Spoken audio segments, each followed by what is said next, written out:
think the biggest change that we recommend and that we're seeing starting to take place in the industry is this transition from lead-based or contact-based to account-based. We now understand that the journey we need to care about is the journey of an account rather than just the individual person's journey. And there are many reasons for that.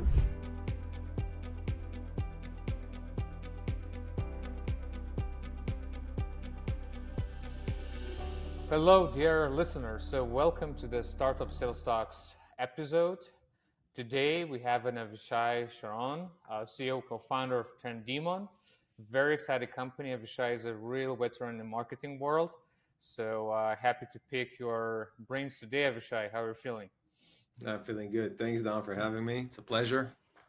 Amazing. Let's start from you, actually. So could you share a bit about yourself and what led you to co-found TrenDemon?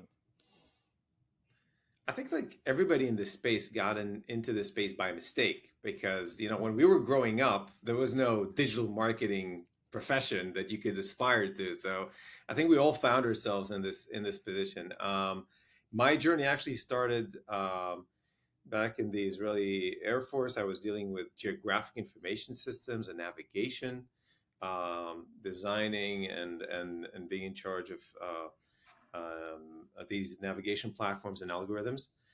And that's what I did also after I left the Army. I freelanced doing geographic information projects for other companies. And at one point, some of these companies asked me also to deal with some web and internet stuff that they were dealing with, marketing automation, websites. So that kind of got me into the marketing space, really kind of just by way of coincidence. But I think it also enabled me to look at those challenges a bit from a different perspective. So as I was working on these projects and I was talking to marketing people and they were describing the B2B challenges and funnels, and they were trying to kind of figure out what's working and what's not. And I'm talking about 15 years ago. For me, when they described the problem, my mind immediately went to navigation and journeys. And that was kind of the time that the notion of buyer journeys started to develop.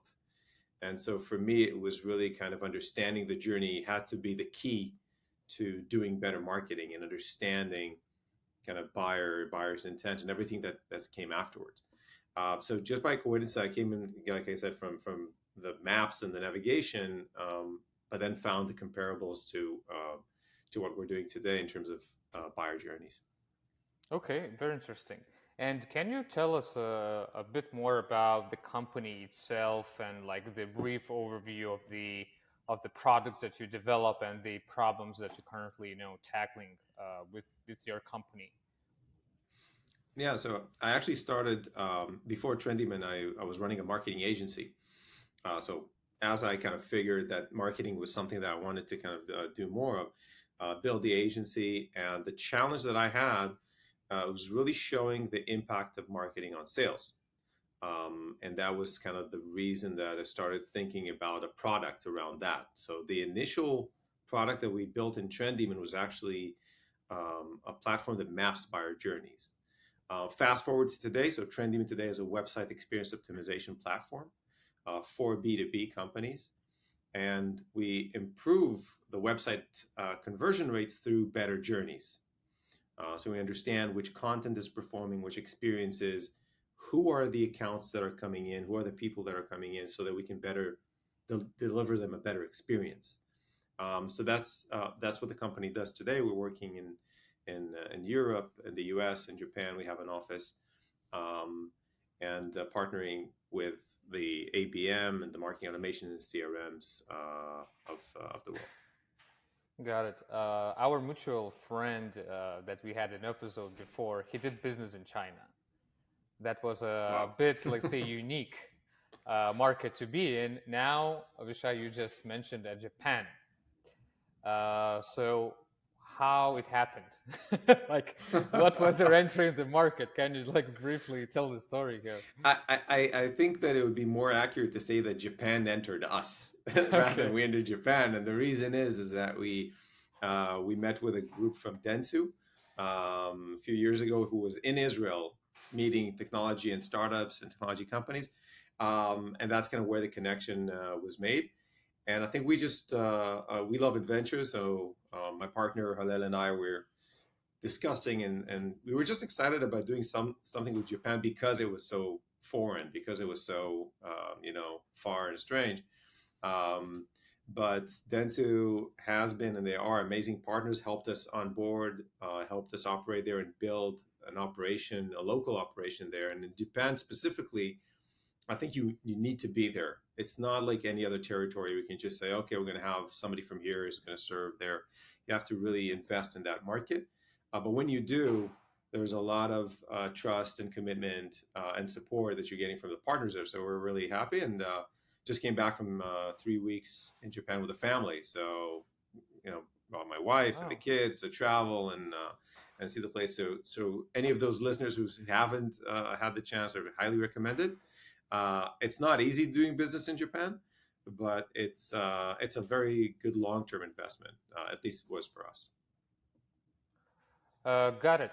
Do you have any like country managers in the country, like the employees of your company there, boots on Yeah, the ground as well?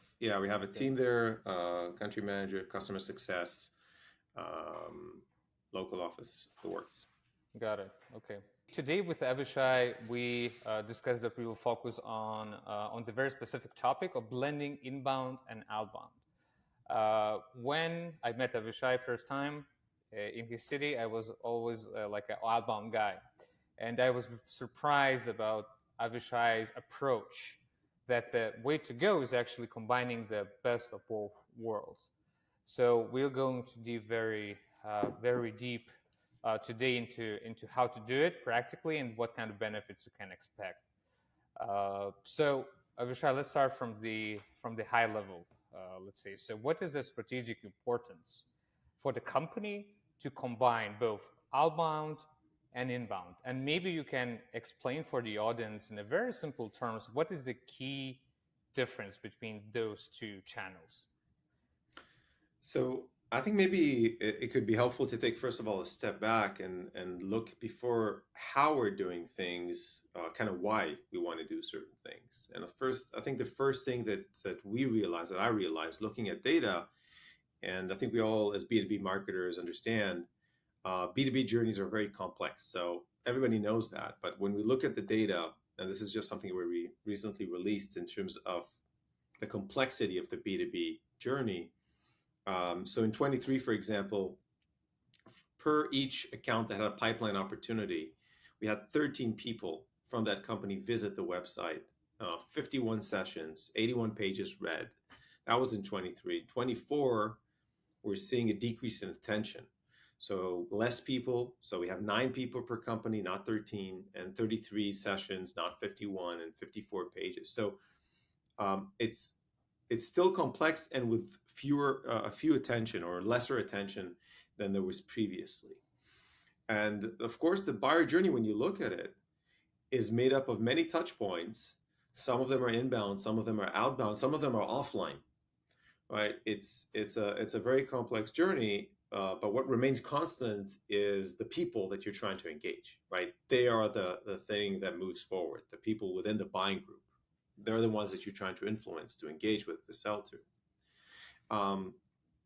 And so, first of all, in terms of the importance of combining efforts, if it's inbound, outbound, and also offline, and personal meetings, right? And we met in person, right? It wasn't just digital. I think it's really this realization that different people will engage with different messages in different channels at different times, and you have little control of. I can't just say, okay, we're just going to do one channel or one avenue, and that's going to be everything we invest in. Just because people are not going to be willing to pay attention, maybe through that specific channel at that time. So it creates a very partial journey. And I believe our mission as marketeers is to support in the best way possible the buyer journey. We are enablers. And we do this through information, content, inbound and outbound. And I think now more than ever, because the attention is so low and people have very little attention for content, for events, for any new information, you have to work from different approaches, different channels, different methods, but also for different people in the buying group, right? And we have to think about selling to B2B as selling to an account, not just a person, rather than B2C, right? B2C, if I made you choose those shoes, you will buy those shoes. Maybe, discuss with your girlfriend or wife, but that's your decision. The buying committee, you're going to have to take it back, discuss, and be other people with inputs. They're going to go to the website or they're going to open emails, and there's going to be a lot more back and forth there. Absolutely. And we run outbound campaigns every day for our clients. And what I can tell is a very clear tendency. The best outbound campaigns are the ones who are being supported by the content and inbound efforts. So basically, the company who like actively posts on LinkedIn, have blog, maybe podcast, maybe do some kind of webinars, so doing inbound stuff, and then doing outbound simultaneously. They are outperforming everybody else. Whereas, like as you mentioned, focusing only one thing at a time, and you're like limiting your options way more, and like it's a high chance you're not in the right place, meaning that buyer probably is not sitting only in one channel, right? You're kind of decreasing your chances a lot. But like another like interesting angle, let's say on this is how do you correctly map your buyer journey? Like it's easy to say, but like how I map this and how I should know that this is my buyer journey, like where I should start, let's say as a like startup co-founder here, for example. I think the biggest change that we recommend and that we're seeing starting to take place in the industry is this transition from lead based or contact based to account based. And we now understand that the journey we need to care about is the journey of an account rather than just the individual person's journey. And there are many reasons for that. One of those reasons is that people are more and more private, they're more and more anonymous, they don't want to share information. And so you won't have this information of which person really engaged with which content at which stage. Um, so the way that we recommend looking at it is looking at the accounts that you care about. So first of all, instead of trying to map everything and doing everything, is really prioritizing and looking at your ICP and saying, okay, these are the key accounts that I'm going after. Now, let's try to understand, first of all, if they're even aware of us or where did they engage with us in any initial way. We look at, for example, the initial awareness as any company that even visited our site or engaged with our LinkedIn page, for example, on the outbound page, on the outbound side, the inbound side, sorry. So do we believe that they are even aware of our existence? So before there's a journey and content and interaction and of course discussion, there needs to be awareness. So we want to break down the buyer journey into clear stages. And when you think about it, it's very much like a pipeline, right? So if we take it to sales, you open your CRM and you have a very clear pipeline with different stages, right? So you have, the open opportunity, there are discussions, negotiations, we have a buy-in, we have the signing. And with sales, I think it's very clear.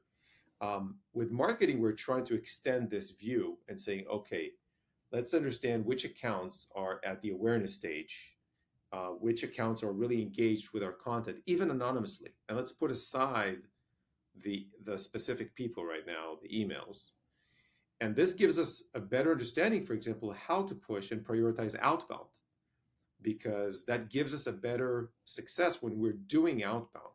And this is, I think, where things are tying together. So, for example, we look at a company coming into our site and they're a target company, and we look at the content that they're reading. We don't know who that person is, but now we have some better insight when we do outbound.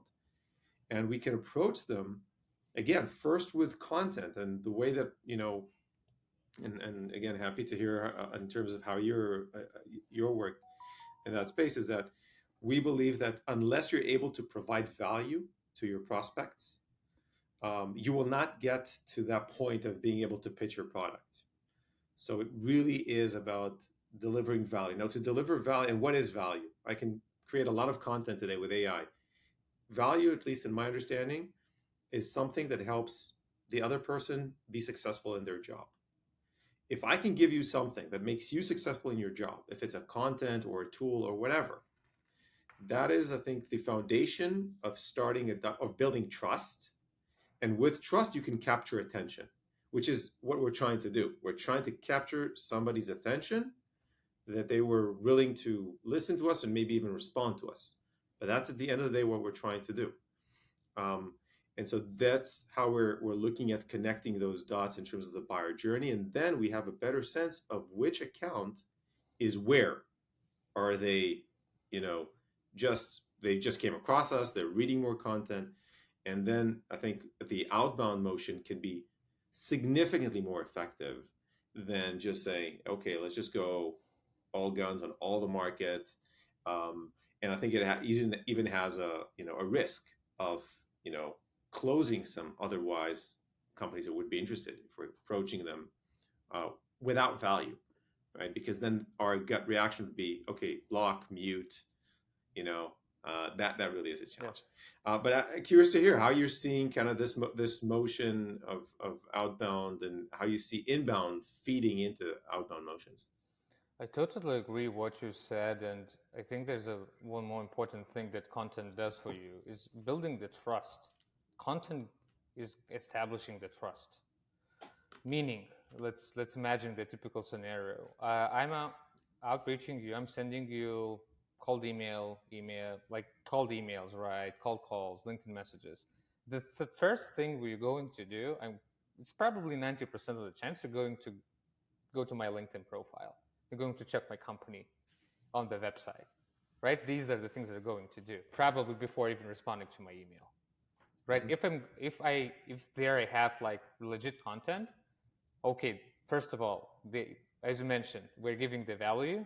Second, this guy's legit, right? It's trust being established, and that's core in order to make an album work. This is how I see it. It's very important to have these two elements, let's say, from the content standpoint, to make albums successful. I think we're in such a different environment. So when I started 15 years ago, there was much more attention from buyers because there were fewer options. So if I Mm-hmm. was to buy a CRM or an ERP, I had a number of vendors that I could go to, and I would probably need to speak with them to get information. Now, the world has really completely changed. There is a limitless amount of options. There is limitless amount of information. And so I'm mostly as a buyer dealing with blocking information, not seeking, not going after for more because Mm-hmm. there's so much competition on my attention that I very selectively choose who I'm going to pay attention to. And I love the word to pay attention because I'm paying with my attention. I'm actually paying with time. I'm giving time to absorb new information. And this is where I think kind of value based marketing, which is something that I've been thinking about quite extensively over the past few weeks in terms of companies who are not delivering value, not just to their customers. It's very easy when somebody's paying you to give them value, right? But am I giving value to my audience, to my prospects? Udi Ledergo from Gong said something that I really agree with. He said, think of your content as a product that you could actually sell. Would anybody pay for your content? It has to be that good to be able to capture attention. So think about your content really as a product and ask yourself, is this a worthy product or is this a complete piece of shit? And it's really easy to create masses amount of content today. With Gen AI, it's very, very easy to just write mountains of words that are meaningless and it's just completely bland and offers zero value to anybody who's reading them or engaging with them. So I definitely think that's one thing. The other thing that I came across, somebody did this to us, and it was super effective as an outreach, as an outbound, was bring value not from content, but from a specific insight on something that we were struggling with. So in that case, it was a security company that was doing penetration tests, and they actually came to us and said, "Look, we've identified this and this from your company. Would you like us to do a full audit for that?" And when I thought about this, it was very powerful because it was bringing us value. It wasn't like we're going to give you that unless you talk to us. There was no, I'm going to, I'm keeping the cards. I know something about, I'm not going to tell you unless you go on a call. No, I'm giving you the value now. I'm not expecting anything in return. If you would like, let's continue the conversation. And we did, and we started working with them. And I think that was one of the few examples from my experience that was so clear to see value put in and that outreach, and then kind of in being very contextual. And this is, I think, why personalization is so important, that, speaking and understanding who you're speaking with, not just at the name basis, but really at what are the challenges that I think you're struggling with. And not just saying, hey, I know you're struggling with this. Do you want to talk about our product? But here's something you can do now or get now that could make you successful. Yeah, with exactly that like value upfront approach, like you need to select the accounts. You can't play a volume game here. You cannot do like revisions or like some kind of like time-consuming stuff like for 1,000 accounts each week, right? You're kind of selecting maybe like 50, like this is really good for you, and then you're like putting the value up front. That works, but it's very hard to scale it actually. Yeah. Maybe do you found any, like in personalization, do you see like it's scalable? Because at least from Outbound side, we tested a bunch of tools to do personalization, right? AI scrapes the LinkedIn, scrapes your website, scrapes maybe your blog, and they provide that, let's say, icebreaker, personalized icebreaker. It's terrible, to be honest. Yeah. We switched to the manual one because it creates even more damage than value. So what's your take on that? Like how to scale this thing in general, because this is a big challenge currently.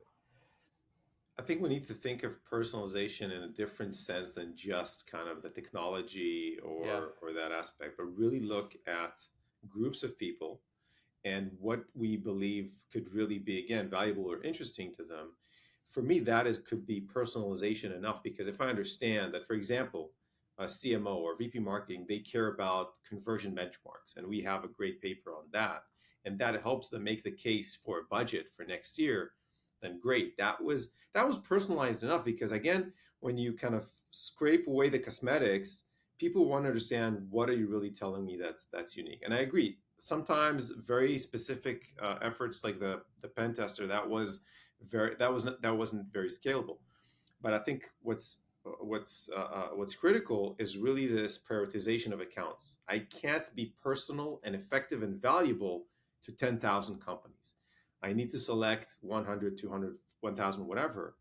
And then I can start ways to maybe scale it. But before I scale, I need to be effective.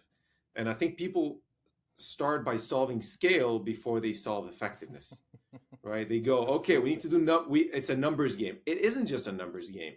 It's really about something more fundamental. Are you able to to have a conversation with somebody that really is about them and helps them? So I think this is really kind of where again, account-based marketing and ABM, that's, I think, the big thing they brought was find your ICP, zero in on that ICP, build everything around that, and think the next trend beyond ABM is really buying group marketing. So when you break down the account to people within the buying group, what we used to be personas, right? But he was saying, okay, Yeah. this is the content for, let's say, conversion rate optimization experts. This is what they care about. Within the buying group, you need maybe 10 people to buy your product within the company. So the personalization is really around that.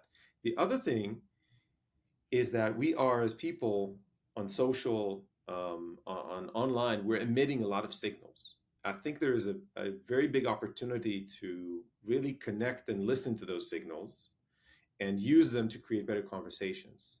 It's still early, so it's still wonky, and like you described, it still feels very, very much kind of not there yet. But I think it will get there very soon, and we will be able to deliver not just personalized, but really contextualized and deep interactions. For example, by understanding which content you're reading on the website, I can already start having a better discussion about what you care about, because you showed me that you read those pages and you care about maybe these products or these approaches. And I see what you're writing about online on LinkedIn, and I see kind of the discussions that you're having. So I can build a profile around you, and then again see what we want to talk about and how to get you to a conversation. Yeah. And you touched a very important piece as well, technology, right? So looking at like just from pre-C type of like founder's perspective, okay, I'm hearing all of this. Okay, so how much money I need? Like what kind of tools I need to buy, what kind of integrations I need to have, like where I should start in general from the technological standpoint. What do you think? So I think it starts with, first of all, the business and the go to market, right? That will determine which tools, approaches I would need. So if I give just two kind of extreme examples in B2B, so we have product led PLG type motions, right, that are very broad for massive audiences of developers, for example, B2D kind of business. And then on the other hand, we have B2B sales to enterprise, mid market, and above. So, first of all, it's about who you're selling to because each of those approaches will have different tools that would be relevant. Um, our experience and what I know is really more the account-based marketing and sales to mid-market and above and enterprise. I'm less, familiar and have experience in PLG, which is kind of more like consumer sales because you're very quick engagements and trying to convert. And it's closer, in my opinion, to a B2C sales process than a B2B. But if we're looking at a B2B go to market or a mid market B2B, a kind of a more classical, um, I think that the first technologies that I would adopt to would help me first of all understand where I am in my go to market journey as a company. And what I mean by that is that I divide kind of go to market into two parts. We have the foundational part, the positioning of the company, the ICP, the content that they're producing. That's like the foundational layer, right? That's something that if you don't have, no outbound or inbound or tech is going to save you, right? So that's kind of the foundation. And to be able to understand, I can tell from my experience, we've been struggling for many years to try and educate the market about journey orchestration and journey optimization for B2B. And we thought this is going to be a category. Well, guess what? It wasn't. And companies did understand that when we were talking about optimizing journeys, they were like, fine, great, but who do I compare you to? And what are you like? And then we did something that's very stupid, but it worked. We just went to how there's a marketing map where the analysts put us in this marketing map, and they put us under website experience optimization, personalization, and experimentation. This is kind of how they saw us.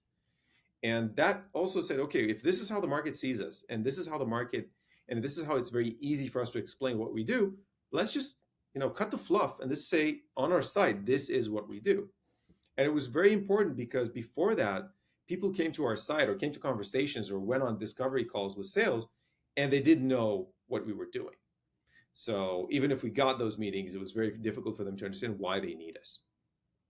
So that's something that I think a lot of founders or startups, especially early stage, they tend to feel like I have product market fit. I have maybe 10, 15, 20 customers.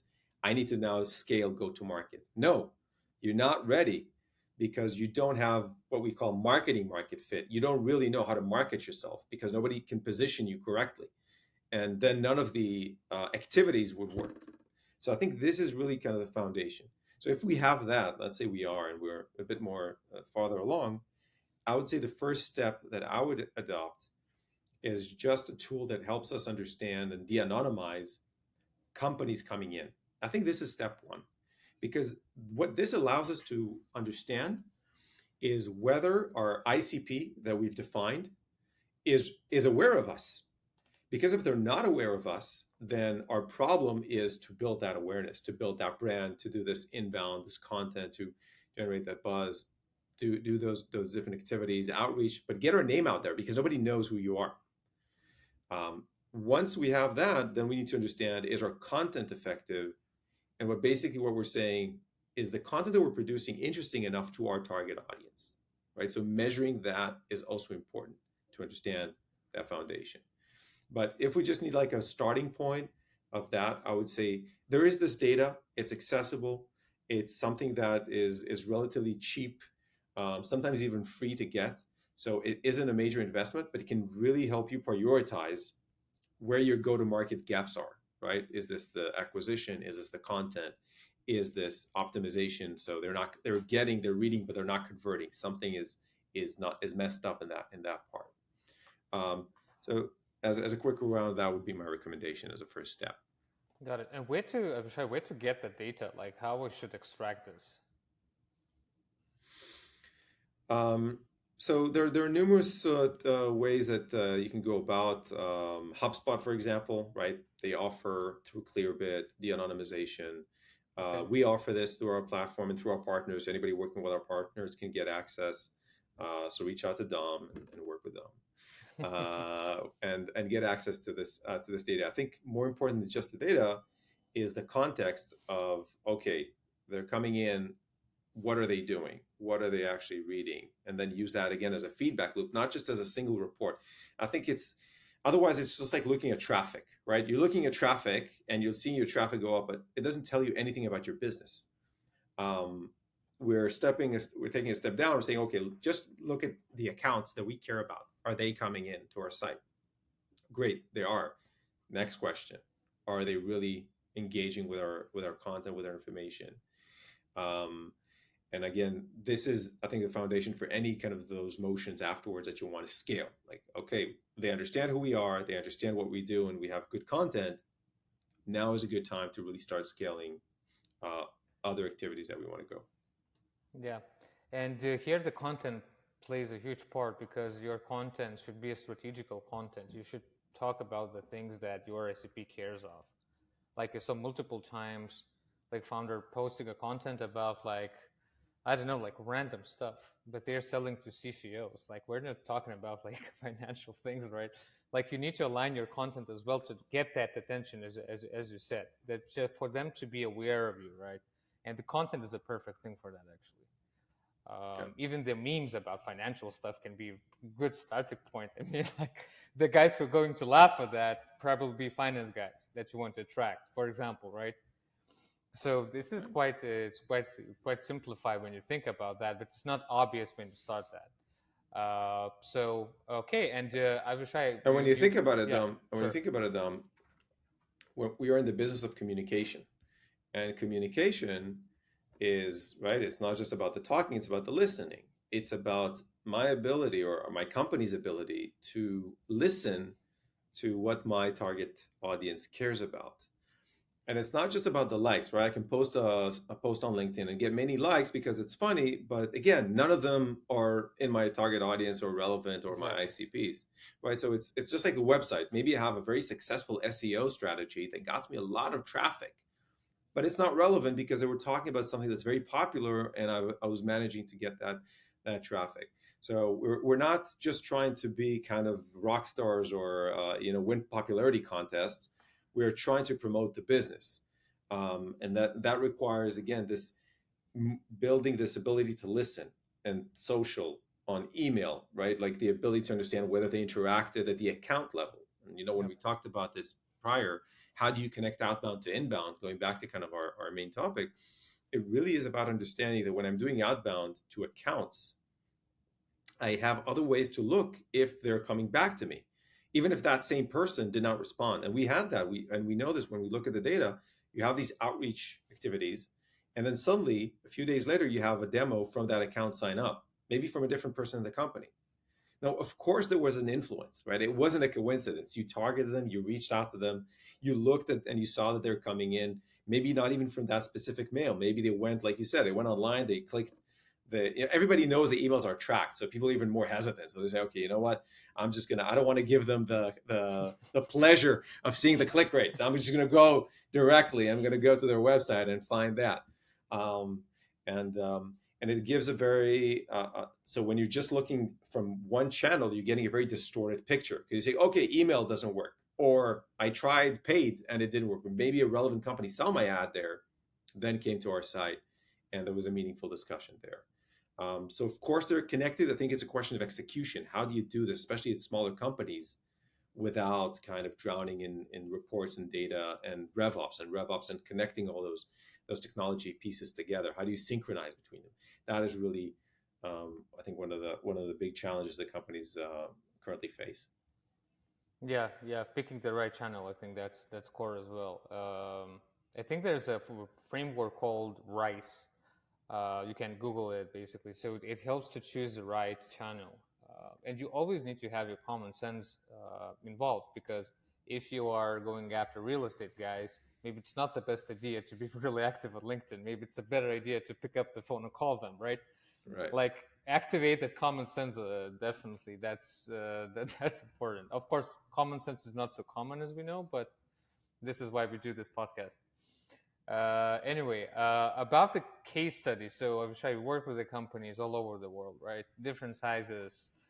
You saw different movies before. Uh, could you share any exciting recent case study that companies started to work with you? They blended inbound, outbound together. They started to follow the buyer journey, and they achieved remarkable results. So maybe you can share any example. Sure. Yeah, I think a recent example that comes to mind is so one of our customers, Checkpoint. So Checkpoint is a cybersecurity company, publicly traded, and their challenge was that they had global marketing and they had local marketing as an enterprise level company. And they were pretty much disconnected because global was really in charge about, global efforts and brand and just those kind of high level air support initiatives, right? And then you had the local teams that were in charge of events, so offline events and direct and field marketing and so forth. And what Checkpoint did was really blend global with local. And the way that they did this was basically they were able to show the local teams that they have important insight about the accounts that the local teams were going after, right? So instead of just organizationally saying, now you guys have to work together, it was a question of letting the other part, right, the other organization, understand that there is value that they can bring them. They can bring them intent signals. So the global team, through ABM, was able to prioritize accounts for the local team and work with them. And through this combination of global and local, they were able to significantly improve their win rates and their meeting rates with those target accounts. And it's an example, maybe not specifically of inbound and outbound, but how to surround an account, how to really move around them, inbound, outbound, and offline, right? So this was what Mm-hmm. was happening. They were engaging with them on digital inbound, and then of course outbound, and then physical events. Um, and I think we're going to see more and more companies kind of unify and align those different efforts to break down those silos between those different. It's not just between sales and marketing, right? It really is about between all the different pieces there. And I think the other part is really having a dialogue between those different units. So it started with global marketing saying, hey, we're seeing those accounts. What can you tell me about them? Are they relevant to you? And they were saying, yes, they're really relevant. We have more. So let's build this list together. Let's go after this list of accounts together. And then we can tie in a combination of inbound, outbound, offline. Right now, it's about the how, but before the how, it's the who. Who should we go after? Why are we going after them? Oh, they're showing intent. They visited our global site, and they're browsing around these types of solutions. So we can now have a discussion with them, right? So Checkpoint is one example. Another example, I think, from again cybersecurity is Cato Networks, who's doing some really great work on kind of unifying and combining and multi-threading account and buying group level. So they're taking it a step further, really kind of mapping buying group members within accounts through combination of if it's content syndication, lead gen, display, and so forth, and kind of keeping a consolidated picture on the account score. So account scoring, I think, is a good way to connect all those touch points because again, going back to the big challenge, well, how do you measure that? How do you understand if inbound is working, outbound is working, all of that? And it, again, it all connects to the account and account score and all those different touch points that tie into it. I think companies, and we see companies that do this, are much more efficient in their go to market. And we're in a period of consolidation and of efficiency Yeah. after the two horrible years we've had. And before that, the crazy, boom that everybody was just buying like crazy and spending money like there was no tomorrow. Mhm. We're kind of getting to like a more, I'd say, realistic approach that says, yes, we need to grow, but we're not just going to throw money at anything, and we're not going to freeze everything. So we have to kind of connect all those different emotions together and be more effective at measuring them, right? Because we're not going to do anything that we can't really effectively measure its impact and ROI. Yeah, actually, Avishai, I like your thought when we spoke that 2 years ago, market came to us. Now we need to go to the market, right? And it sums up perfectly the idea behind how you should run your go-to-market in general. Yeah, yeah. Where we talk about the year of the bull that we started like year 21, 22, 2021 was the years of the bull, right? Yep. Everybody were bullish. Yeah. Then we went to the years of the bear. So it was very kind of people were just so afraid of doing anything. And what we called 24 and 25 is the years of the beaver.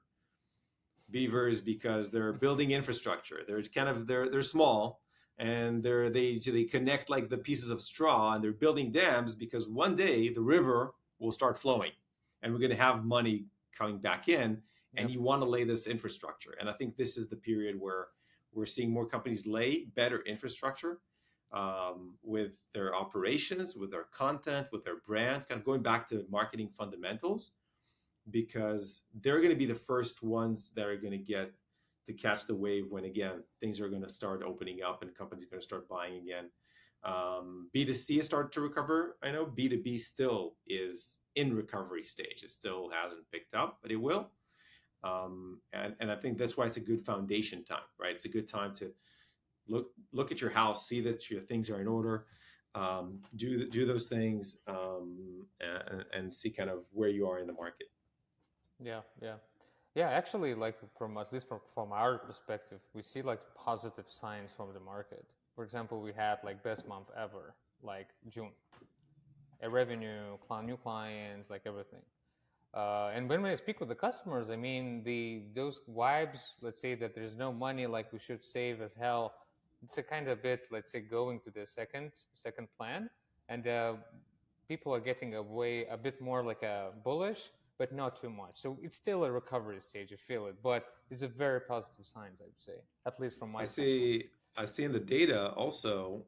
So when we compared the first half of 24 to the first half of 23, we saw a 60% increase in organic traffic to B2B websites, Mm-hmm. which means that buyers are actively looking and seeking. And we saw a 120% increase in paid media to Oh B2B well. websites compared to that same period last year.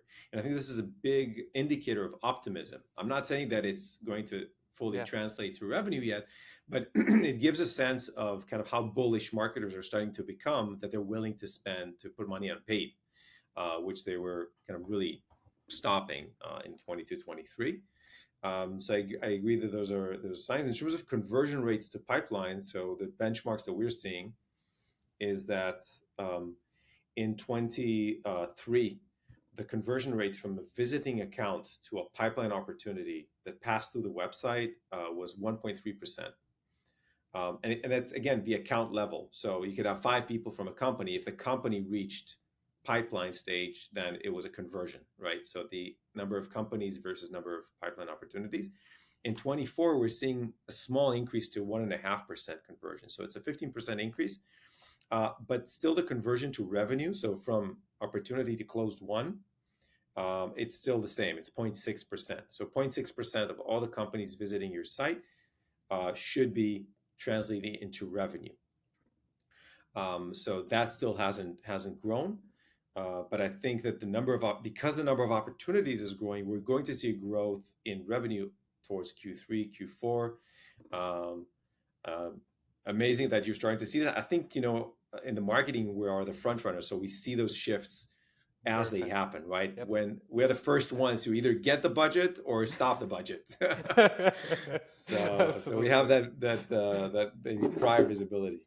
Yeah, yeah. And one my friend actually from Tel Aviv that we've been spoke actually we had a dinner when I was visiting 2 weeks ago told me a profound idea as well that right now you just need to survive. Okay, like if you survive from 2020 until like 2025, it's a good chance you're going to have a quite solid exit because the river will open up, the money will flow. You know, people will start doing acquisitions. Maybe we have some good opportunities down the line. But they only the strongest will survive. So we're like Yeah. year free. We're still keeping keeping up. So, Yes. but the game is just like survival mindset. That's it. Like I mean, no plan B. You maybe you'll not become a unicorn in these years, but if you're going to survive, you're going to have a quite good opportunities down the line. I think at the end of the day, it's gonna create more healthy companies than we've seen, like in Yeah, 21, where there was just like a lot of hot air, yeah, yeah. and maybe even good companies that under different circumstances could have gone to market in a better way. But there's also, especially in tech, there's this distortion of VC money Mm-hmm. that pushes companies to either unrealistic goals or to vanity metrics, like customer, user acquisition or stuff like that, where in fact they have substantial problems in their business and their positioning, and kind of money obscures that when you're getting a lot of funding. When there's no funding and the water level drops, you see who's still wearing a Yep, bathing suit. yep, So yep. I think we're getting into those healthy. Yeah, but it does feel like, I sleep like those World War I movies where you're in the trenches. There was this huge bombardment, and then now it's starting to become quiet, and you see those heads popping out from the trenches, and everybody's like looking around at this kind of devastation. And I agree. Yeah, there's been this really kind of challenging few years, but I also hope that it's we're seeing some better days soon. Yeah, yeah. I have a lot of respect for entrepreneurs, my peers who survived all of this. So yeah, it will be Well, they you're they the they will same crush it. entrepreneur, so you're in the same boat, my friend. You're in the same boat. I had to tell you. Yeah. Okay, okay, Vishai. So, what's next for TrenDemon? What's next for the company? Wow. So I think that first of all, we're doing a lot of work with partners and partner led. And again, I think it is about when you reorient, you rewire your mind to think in a value first perspective, then you also think about how to give value to partners, and the audience and prospects. I think what I'm really excited about is that we are in a revolution of compute power. Mm-hmm. I don't want to say AI just to throw the word out there, but we have this huge compute power at our disposal that opens us up to amazing opportunities, especially around content, especially around data analytics. And I think there's going to be some really good stuff that can be done there. We were doing some stuff in terms of journey analytics of how to use AI to summarize journeys so that when an SDR is approaching a prospect, they get a clear summary of what they were interested in, and sentiment analysis and topic analysis to really build a very good profile of what these people care about. And AI lets us do this because we have this army of analysts, virtual analysts that go into the data, they extract it, they can build a picture, which is, as marketers, this is our web dream, right? To be able to look at huge amounts of data and find out what matters and put it into action. And it's still early, like you said. There's some wonky kind of phrases, and we're still not there, but we can definitely see the direction. So I think this really exciting for the space. And apart from that, just continuing to kind of build the business, build our partnerships, kind of working with our customers to figure out what they're struggling with and how we can help them um, engage customers, engage their prospects in a better way. So that's pretty much what's on our table. And yeah, excited to see what's in store in the next few months. Okay, great. And how people who are listening to this episode can reach out to you potentially? What is the best way? So first of all, I'm a lot on LinkedIn, so do reach out to me, Avishai Sharon, on LinkedIn. Connect, email me. You can check out our website, TrenDemon.com, to look at a bit of what we do. And yeah, find a way to connect with me. My email is avishai@TrenDemon.com if you want to send out an email. We just love to connect and have interesting conversations like this one. So Awesome. Well, yeah, Vishai, thanks so much for sharing your insights and kind of giving your time for this episode. And best of luck with your company. And yeah, crush it. Let's wait for the river to open up. yes. Thank you. Thanks, Don. Thanks for the opportunity. And yeah, we need to plan that beer next time. Okay. Sometime soon. Okay. Bye bye. All right. Cheers.